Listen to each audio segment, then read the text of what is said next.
আজ ছিল সপ্তমী। সপ্তমী সন্ধ্যেবেলায় আমার বুটিকেরই একটা কালেকশন পরে আমি তো রেডি হয়ে গেছিলাম, আর আজকে সবাই মিলে ঠাকুর দেখতে যাবো। সবাই মিলে যাওয়ার তো মজাটাই আলাদা, বলো।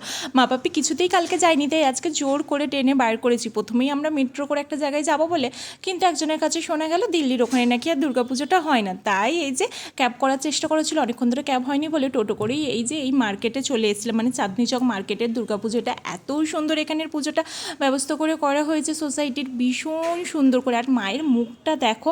আর আমি যখন চারিদিকে বাংলা লেখা দেখছি, বাংলা কথা শুনছি, প্রোগ্রামে যখন বলছে কলকাতা থেকে এসেছি, ওয়েস্ট বেঙ্গল থেকে এসেছি, আমার মনটা এত খুশি হয়ে যাচ্ছিলো। দেন মা বাপিকে একটু দাঁড় করেছিলাম ফটো তুলবো বলে, দুজনে একা তো কিছুতেই ফটো তুলবে না, জোর করে তোলানো।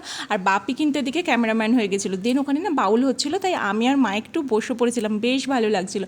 কিন্তু এই যে নিউ দিল্লি কালীবাড়িতে যাবো বলে তাড়াতাড়ি উঠে পড়লাম। জানো, এখানে দুর্গাপুজো উপলক্ষে না কিছু ছুটিই থাকে না। মানে আমাদের ওখানে যেরকম দুর্গাপুজো মানেই অফিস, স্কুল, কলেজ সমস্ত কিছু ছুটি, এখানে কিন্তু সব কিছু খোলা। তারই মাঝে সন্ধ্যেবেলাতে ভীষণ আনন্দ করে সবাই কাটায় কিন্তু দুর্গাপুজোটা।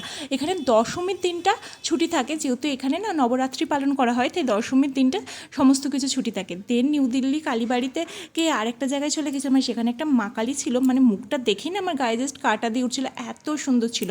দেন অনেকদিন পর গোলা দেখতে পেয়ে দুজনে একটু গোলা খেয়ে নিলাম। আর এই যে মা কী দেখে হাসছে সেটা আমাকেও বলতে পারছে না, শুধু হেসে যাচ্ছিলো। দেন রাতের ডিনারটা আজকে বাড়িতে